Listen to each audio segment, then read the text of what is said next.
बिहार में जेडीयू के अंदर जो निशांत कुमार की एंट्री को लेकर खलबली है, इस बीच एक बड़ी राहत मिली है नीतीश कुमार को। निशांत की राजनीतिक एंट्री से पहले बड़ी राहत दिल्ली हाईकोर्ट से मिली है। सीएम नीतीश को जेडीयू अध्यक्ष पद को चुनौती देने वाली याचिका को खारिज कर दिया गया। दिल्ली हाईकोर्ट के चीफ जस्टिस देवेंद्र कुमार उपाध्याय और जस्टिस तुषार राव गेटेला की बेंच ने यह फैसला सुनाया। जेडीयू के निष्कासित सदस्य गोविंद यादव की अपील को खारिज कर दिया गया है। इस अपील पर सवाल खड़े हो रहे थे, जिसमें बिहार के मुख्यमंत्री नीतीश कुमार को जेडीयू अध्यक्ष चुने जाने को चुनौती दी थी। इस याचिका को खारिज ही कर दिया गया। चीफ जस्टिस देवेंद्र कुमार उपाध्याय और जस्टिस तुषार राव केडियाला की बेंच ने जेडीयू के निष्कासित सदस्य गोविंद द्वारा दायर अपील को खारिज किया है, जिसके पीछे उन्होंने कारण भी बताया है।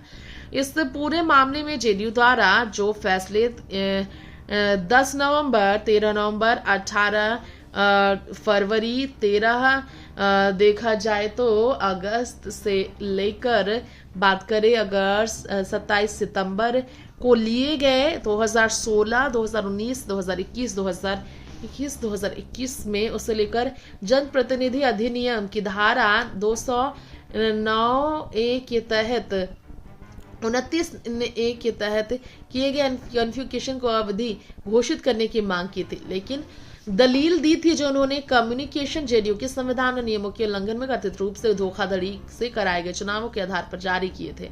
उन्होंने नीतीश को जेडीयू का अध्यक्ष पद से हटाने की मांग की, लेकिन दिल्ली हाईकोर्ट के सिंगल जज की बेंच ने याचिका को खारिज करते हुए कहा, चुनाव आयोग ने याचिकाकर्ता की आपत्तियों को अस्वीकार किया।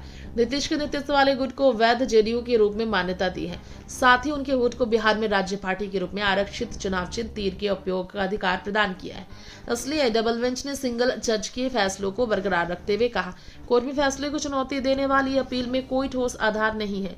कोर्ट ने कहा, हम पूरी तरह से सिंगल जज द्वारा दिए गए फैसले से संतुष्ट है, जिसमें कहा गया है कि याचिकाकर्ता द्वारा मांगी गई राहत जनप्रतिनिधित्व अधिनियम की धारा 29A के तहत जांच के दायरे से पूरी तरह बाहर है। कोर्ट ने कहा, हम इस मामले में सिंगल जज द्वारा दिए गए राय से सहमत है और अपील के बिना किसी आधार के पाते हुए खारिज करते हैं। Next 9 political bytes report.